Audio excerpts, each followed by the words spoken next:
Yeah, my days are very well planned out. It helps keep me on the straight and narrow, on the path, so to speak. So Saturdays will include some work at my desk, working on my practice, and then always a workout, and then some time with the wife and my puppies, and that's kind of my days every day, all day. I just try to keep it real focused on what contributes to my well-being and mental health, and try not to venture too far off that path. Yeah, I think sometimes we forget to take that moment to understand our well-being and our mental health. Like I know a number of people that they work themselves into poor health, they work themselves into anxiety, they work themselves into stress. And I know the reason why you're here today is to touch a little bit on that. So do me a favor, speak about your journey in regards to well-being and how did you end up doing what it is that you're doing today? Okay, well, I'll try to keep this high level and concise as possible. I'm 64 years old, and my mental health story starts in childhood, where many people's do. Um, I had a privileged upbringing in many ways. I didn't really want for anything. My dad was successful. He climbed the corporate ladder. But as a result of that, we moved a lot. And so I was in and out of new cities, new homes, new schools every 12 to 18 months. And the result of that is, constantly saying goodbye to people, relationships ending, going through the discomfort of having to meet new friends over and over and over again. Um, and that lifestyle had an effect on me. Combined that with my parents were of the generation where kids were disciplined a lot. So I got a lot of physical discipline. Uh, that also had an effect on me.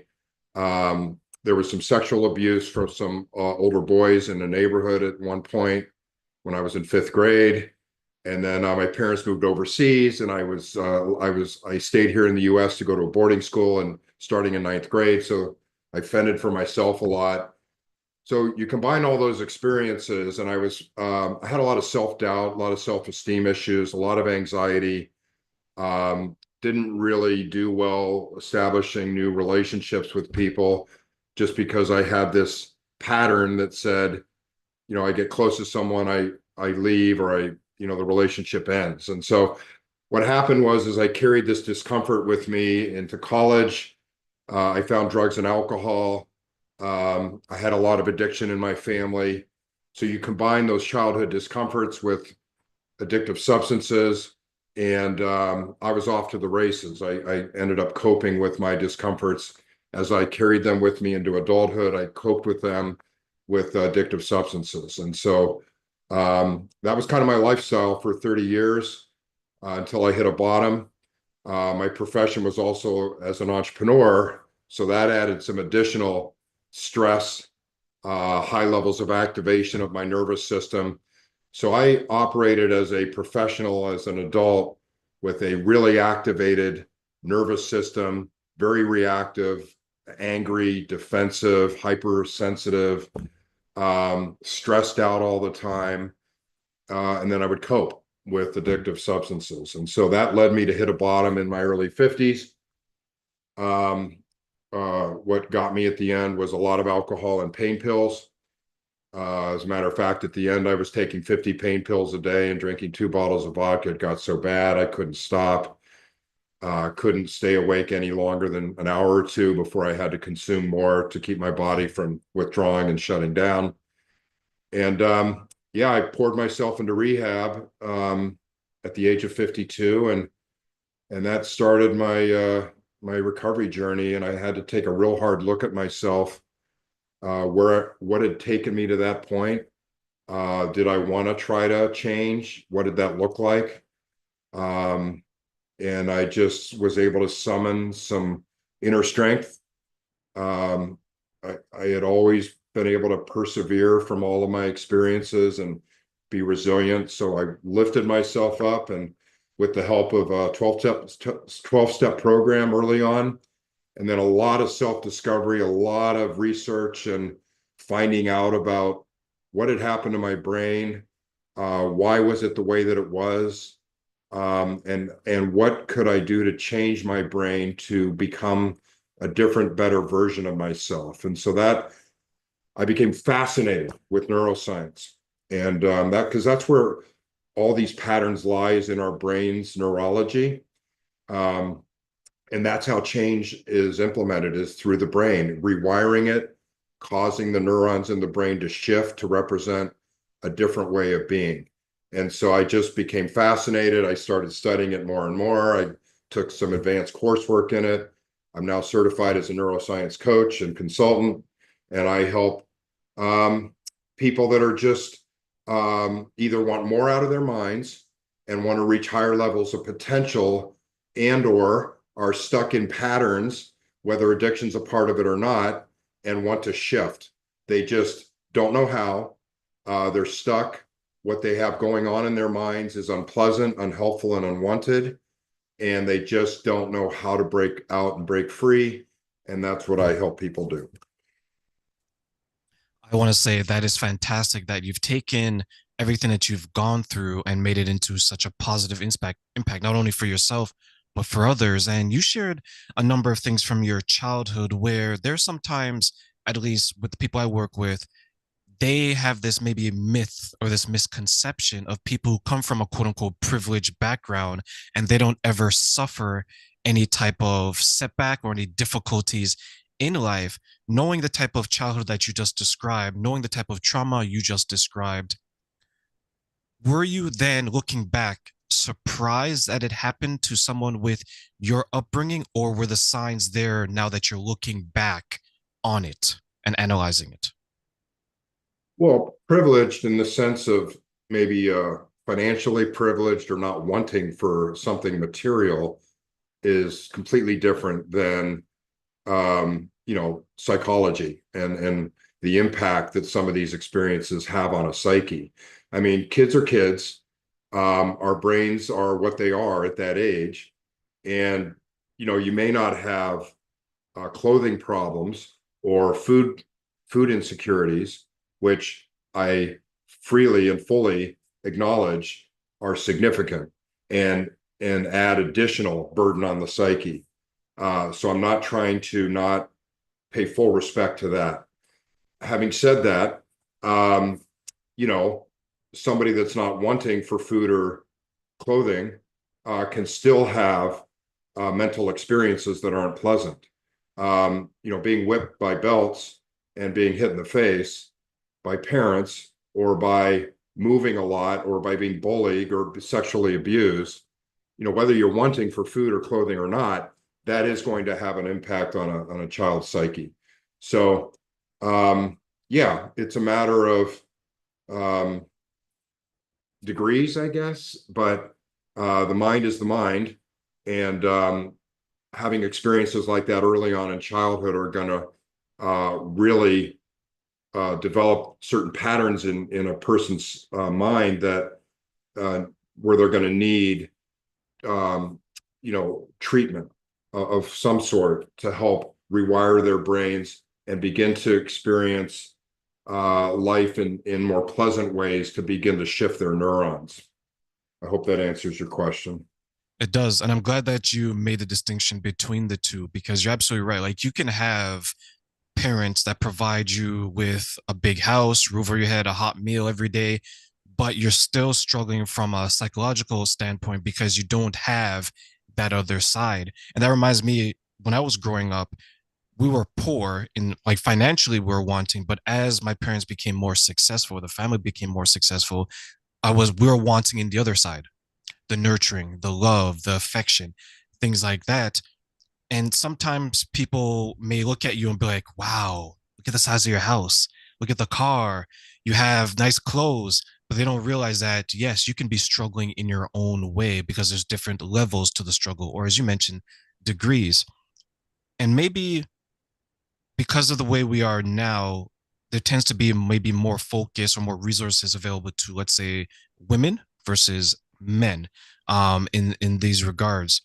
With the people that you work with, if you work with the men, or men in general, do you find sometimes they struggle to come with terms with what has happened to them from a well-being perspective in their early years? Yeah, I think so. I mean, there's these stigmas still out there that, men should be able to suck it up and push through. And, there's machismo attached to it and ego. Um, and that's what I did. I pushed through. I mean, I didn't want to admit that I was needing or wanting. I didn't, frankly, when you're in that spot, you're not even sure that you are needing or wanting, or that what you're experiencing isn't normal. It's just your life. That's your experience. It's what you know. And so you don't know that there's a different way. Um, and so, I was, based on the experiences I described, I was always, what I took with me from those experiences was I wasn't good enough. I had to try harder. When you get punished, your parents are telling you that you're not good enough the way that you are. And so you're always then searching for, how can I be better so that I don't get punished, right? And so there's this never-ending need to find significance, to prove oneself to themselves, to show yourself and others that that you have meaning and purpose, and you're worthy. And so, that's hard for a guy, especially in this culture where, you're not supposed to have these weaknesses, right? I mean, I guess that's the way that, we've grown up, and the way that we've put men in certain pedestals or in certain characterizations. But a man's mind is built the same way as a woman's mind. The neurons are the same. And we all need, as human beings, we all have certain psychological needs. And love, belonging, meaning, purpose are all critical components of anyone's mind. And men are not immune to that. And so, yeah, I mean, I guess it's hard for men to admit that they need help. But, once it took me hitting a wall with 50 pain pills a day and 2 bottles of vodka to admit I needed help. And I finally got it. It's a shame that it took me that long to get it. And that's the challenge for a lot of people, is that the consequences aren't high enough for them to think that now's the time, that I don't have to keep suffering the way that I'm suffering. And so yeah, I mean, I do coach mostly men.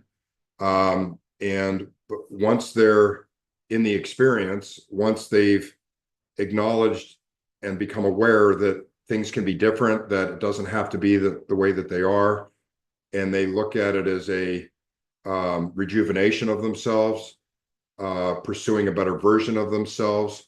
I think there's this stigma around fixing, like they don't want to be fixed. And so it isn't really fixing, it's shifting.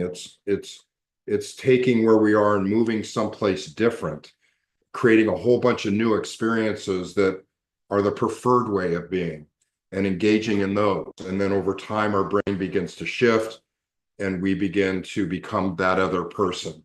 So I think a lot of it is just how it's described, how it's couched, how it's explained. But so, yeah, I acknowledge that men are, maybe a little hesitant to want to pursue change because they view it as fixing. And George, in your experiences from what you went through as well as the people you work with, what are some of the steps that we can maybe rewire our brain or understand that, we all want love, we all want belonging? Like, what are some of the steps that you use to help these people or to assist them? Well, yeah, one of the first things that I found really helped, and what helped me, is to just understand the brain. I think a lot of us are held hostage by our minds. We don't recognize that the brain is really there to be our partner. We just have these things that are coming into our mind. We don't think there's anything we can do about it. We don't even realize how these thoughts and emotions and perceptions and interpretations and the actions that pop into our mind, we don't even know how they got there. And we just think they are what they are, and there's nothing we can do about them. So what we start with is a lot of education around, okay, here's your brain, here's how it works, here's how it functions, here's how the brain produces your mental life. And once that realization begins to sink in that it isn't fixed, that things can change and shift dramatically so in any way that we want, then the individual can get their arms around the fact that, okay, I'm not broken, I'm just set in a certain way based on my past experiences. This is how I've become. But fortunately, the neurons in my brain that represent that way of being can change, they can shuffle. We can move those 85 billion neurons around to become a different person. I know that sounds like maybe hocus pocus and all of that, but it's really not. And I'll give you an example of what I'm talking about, because a lot of times it helps to just think of real practical examples. But when we go to the gym to change our bodies, or when we go on a diet to change our bodies, we are enacting new sets of behaviors, actions, repetitions of things that have a result. So you go to the gym, you start working out religiously, you crank out your reps, your muscles start to change and grow, right? They're different. You go on a diet, you lose weight, your body starts to change before your eyes and become something different than it was. The same thing is true with our mental life. If you start to practice new ways of thinking, new ways of working with your emotions, new actions, these neurons in your brain that are kind of like your muscles that you recognize on your body, they begin to shift and change, representing these new practices that you're putting in place. The brain wants repetition or needs repetition in order for these neurons to shift and change and form new patterns. And so that's really the program that we go about. Is there's education, and then there's identifying these new ways that we would like to have our experiences. We take the unhelpful experiences, we break them down into bits and pieces. We decide what's not working for the individual, decide how they would prefer these things to go in their minds, and then we begin to practice these new constructed experiences that we have them design and work with. And then when you start to repeat them, either visually in your mind or in practice in real life, or any number of different ways that you can interact with these experiences, you can journal about them, you can envision them, you can talk about them, and all of those count as repetitions. And then your neurons in your brain actually rewire and shift themselves to represent these new ways of being. And if you do that consistently and religiously enough over a period of weeks and months, you just find yourself shifting into a different version of yourself. So how does this then, when someone is going through this and they're learning and they're changing and they're understanding what is happening, how does that then impact not only themselves, but their relationships that they have around them? Well, so, take a relationship as an example. You have a significant other, and your relationship with that person is not going the way that you would like. There may be things that they're doing that you don't like. There's things that you're doing that they don't like. There's things that you're doing that you don't like. And just that whole relationship isn't working right in its current construct. That way of dealing with that other person has formed neural pathways in your brain.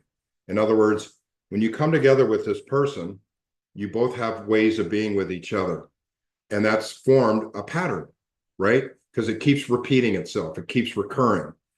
Okay. Like any other repetition, that has caused pathways in your brain. Pathways are connections of little neurons, little cells that all form together from different regions of your brain that represent all different experiences in your life. So the relationships you have with other people represent these strings of neurons, or strings of neurons represent these relationships, and they form together that represent how you are with that person.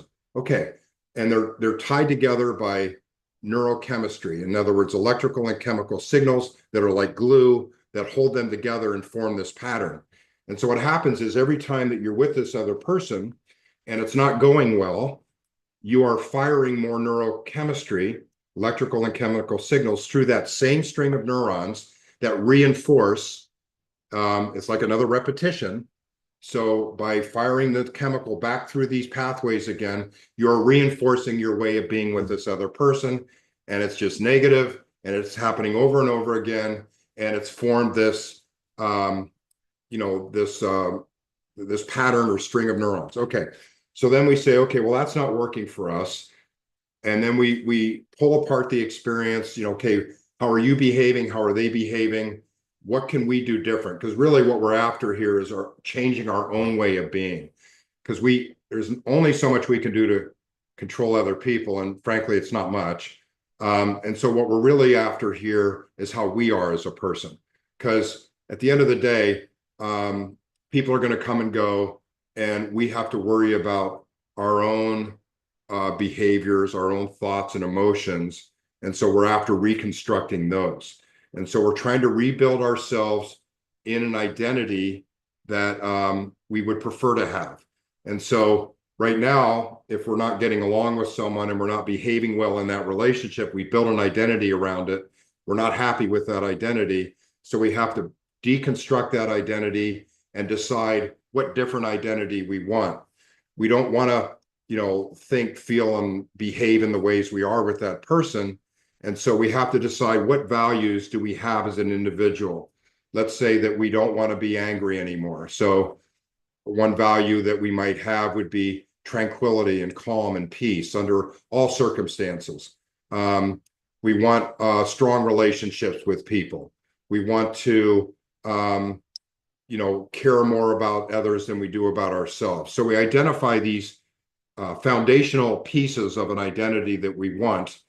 And we say, okay, we're putting a stake in the ground. This is who we want to be. And now we're going to start aligning and creating our thoughts, emotions, and actions in alignment with that underlying foundation. It's like the foundation of a house. Okay, so we have poured a new foundation of our house that says this is the type of person we want to be. And then every thought, feeling, and action, behavior beyond starting at that point has to align with that identity. Okay. And if it does, and we start to practice these new ways of being, then we begin to put the studs up on the foundation, which is all those thoughts, feelings, and actions. Everything grows stronger. And over time, it just gets stronger and stronger and stronger. And we begin to leave the old person behind.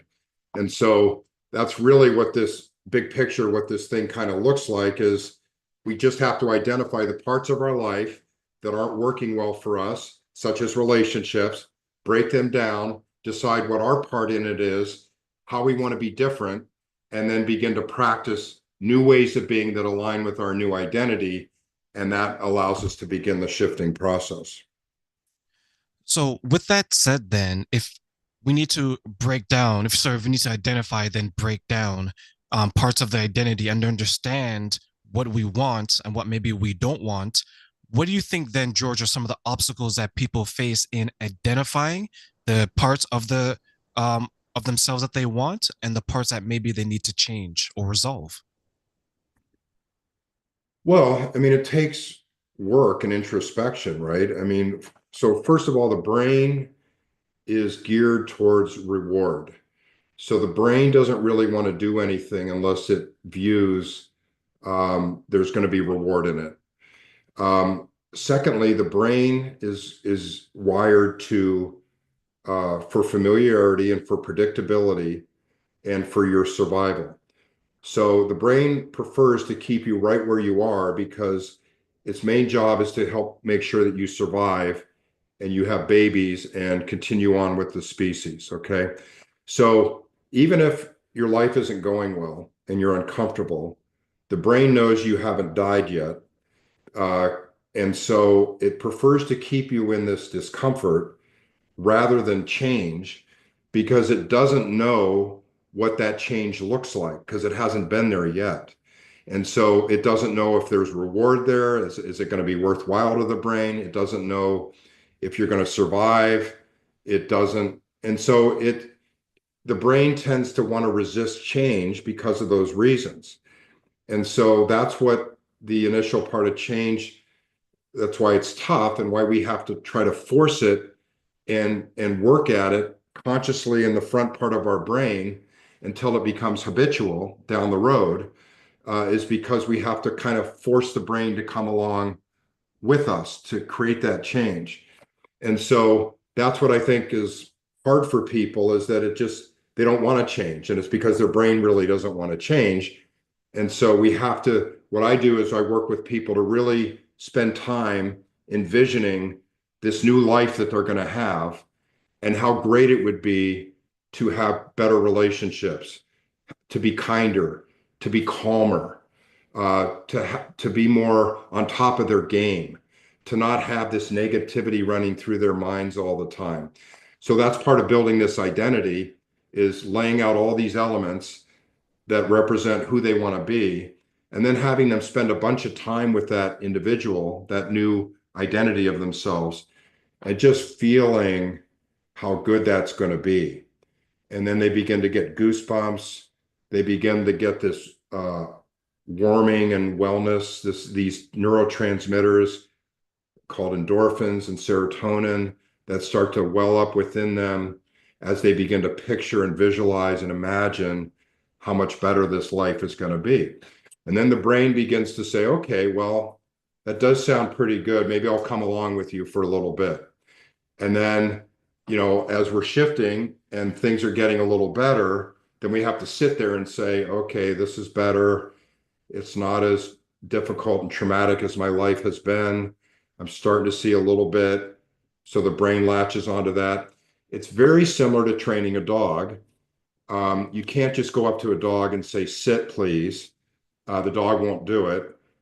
Everyone knows that every time they've ever trained a dog, you need to have a treat in your hand. You need to reward the dog to create a new action or behavior. Same thing goes with our brain. The reward centers of the brain are very midbrain, very primitive. They go way back to our early days, and they need to be treated and rewarded to come along with us and to create different things in our lives. That's why it's very hard to pick up a new language, learn a new instrument. If we're not enjoying it, if there's not something in it for us, if we're not feeling good by doing it, we just simply stop. That's why a lot of people stop when they start to pick up a new hobby or habit or activity, because it's frustrating. They're not good at it. The brain doesn't detect any reward, so they don't carry on with it. Same thing goes with changing our mind. It's exactly the same thing.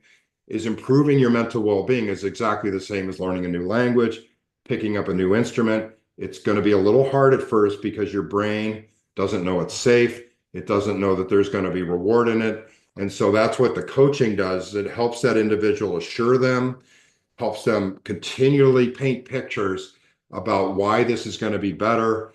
We're holding the hand of the person as we're walking through this process, assuring them, reinforcing them, keeping them on track long enough to where their brain begins to really experience the better aspects of this new identity. Would that explain then why many people, maybe us included, George, we get stuck in our old patterns because our old patterns, we know what the reward is, and the new patterns, we haven't identified it yet. So we don't know if that's going to be something that we want to go, a path that we want to go down at that point. You're exactly correct. And although, we would say that if the patterns that we're in right now are unhelpful, they're unpleasant, they're unwanted, there's not a lot of reward in that either. But the brain knows that you're not going to die. And so again, the brain is designed to, that's where you have all your senses, really, is the eyes, the hearing, the smell, all of that is geared to bring in information from the outside world so that the brain can decide, are you under threat or not? Is there something imminent out there that is going to threaten your survival? And so that's really the brain's number one job, is to conserve resources, to predict the future, to scan the environment, and make sure that you're going to survive. And beyond that, everything else is lower priority, takes second place. So you're stuck maybe today. It's unpleasant, but the brain knows that you're safe, you're not going to die, and so it keeps you there. And so that's why we have to intervene in the process and start to paint pictures about what this new life is going to be like, and take little baby steps to start to experience some differences, some newness, some freshness, some reward. And then the brain sees that and it says, okay, you didn't die by doing this little baby step. And I actually see more reward in that than I see in what you're doing right now with all this unpleasantness. So I'm going to come along with you within this baby step. And then we add another baby step and another baby step. And then, we start to uh, compile a bunch of different holistic approaches to a new lifestyle, such as better diet, better nutrition, working out, better sleep, better relaxing, mindful practices. Could be yoga, could be taking hikes in nature, could be playing with your puppies, could be gardening, could be meditation. And so we start to compile all these things, build your new life with them. And, by the way, you feel a lot better when you eat better. You feel a lot better when you're leaner. You feel a lot better when you exercise. You feel a lot better when you sleep well. You feel a lot better when you're relaxed and calm. And so all of these things are working together to reinforce this new identity that you've identified for yourself. They're delivering reward in the form of neurochemicals to your body and brain, uh, dopamine, serotonin, endorphins, oxytocin. And oh, by the way, while you're doing these things and you're feeling better, your relationships are getting better because you're calmer, which is also delivering oxytocin. And so, you know, you start to develop this new reward, and your brain likes it, and so it wants more of it. And so once your brain starts to come along with you and it buys in, then it becomes fully on board. This becomes your new habit. It becomes a new lifestyle in a few months, and the brain has no desire to look backwards. And so all these old patterns that you used to have, it's like a tree with these thick roots, and these roots are your old patterns. And while we're working on the new person, the new version of yourself, we are not watering and not fertilizing that old tree. And so little by little, those patterns, those roots of that tree begin to get a little weaker because they're not getting fed. We're not practicing those old patterns anymore. So there's no neurotransmission firing through them, no water, no fertilizer. So they're getting weaker. They begin to go dormant. And then before you know it, that tree gets so weak that it tips over, the roots pull out of the ground, and you are no longer enacting in those old patterns.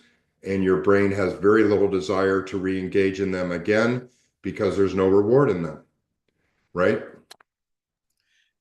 I look at what you just said, and as you're describing how the brain works, especially when it comes to old patterns and new patterns, one thing that came to my mind was when we talked about relationships, was people who have a bad relationship after bad relationship after bad relationship, always with the same type of person, because the old pattern of the brain is used to it. And as you mentioned, the brain's like, okay, it's not really good, it's not really a reward, but we know you're not going to die from this experience. And then when someone who's new, who shows them something different than they're used to, Could that be then why there's a struggle? Because the brain's like, we don't know this, it's not familiar. You may end up hurt by it. But this over here, this guy, this girl, we know this, and it may be not rewarding, but you're still alive from it. Would that be an accurate description of why some people stay in bad relationships versus getting into new ones that are maybe better for them? Yeah, well, I'm a little old school. I come from the school of thought that, we need, and this comes from my addiction history and recovery, but we need to focus on ourselves first, our own thoughts, feelings, actions, and behaviors first before we start worrying about someone else. So the tendency, or what could happen, is you're in a bad relationship, it's not working out. Whose fault is it?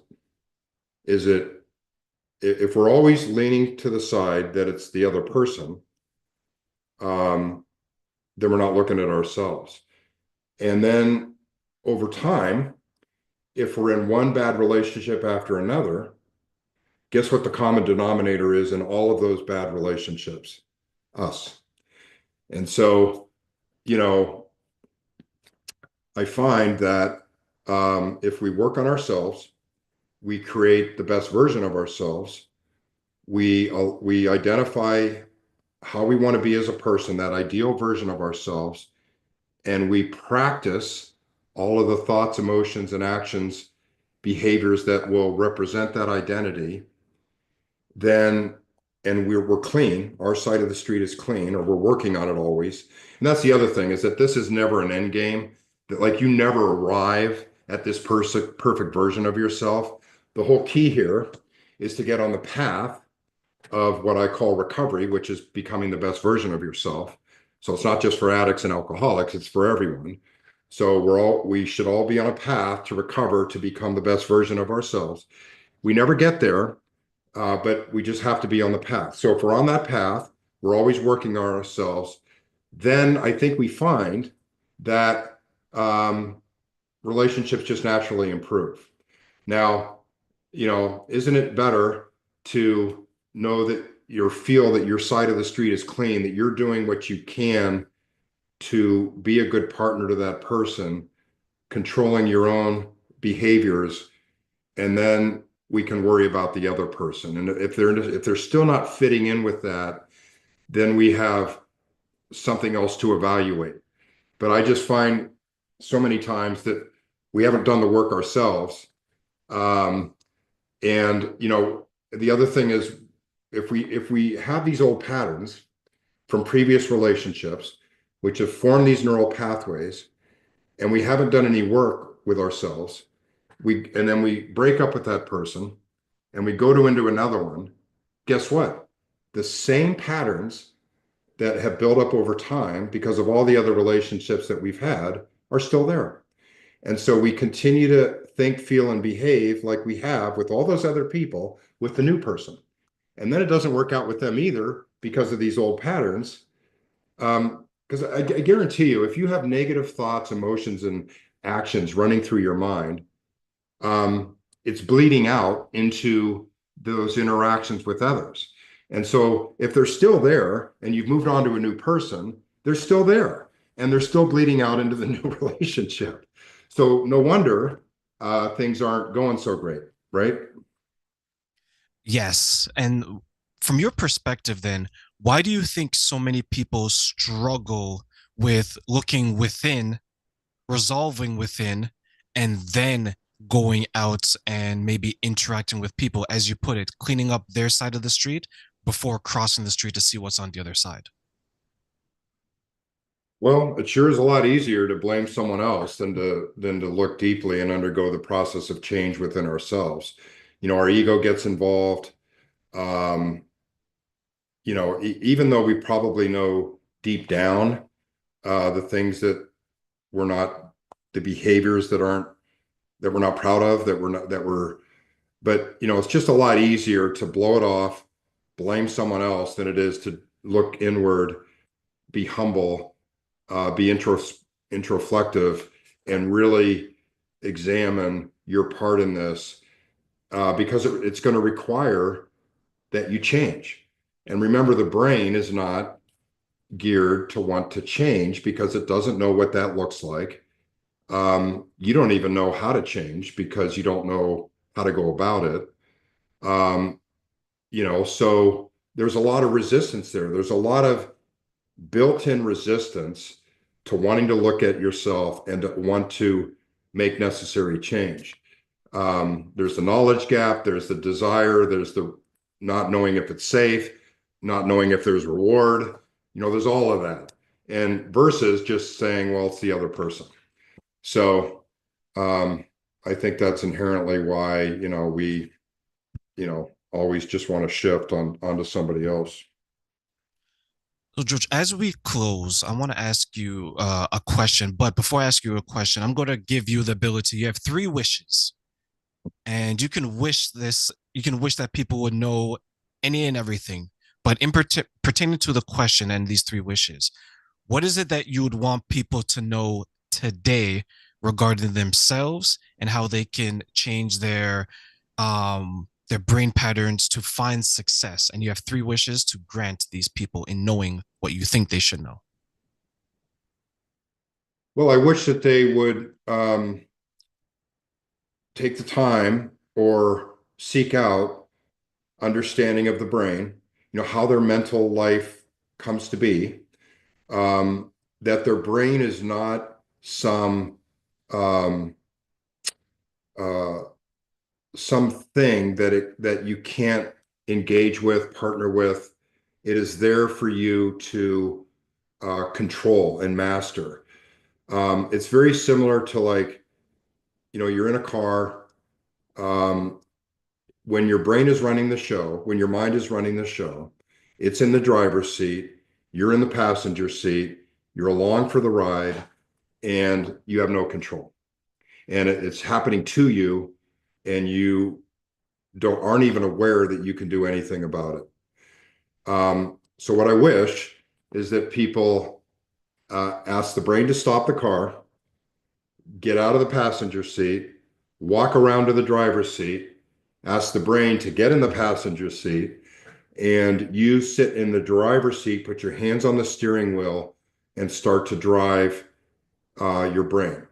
And, again, there's all different ways that you can do this and begin the process, but you have complete control over the future of your mind by working with your brain. If you just maybe take the time to learn what's possible and then take the steps to start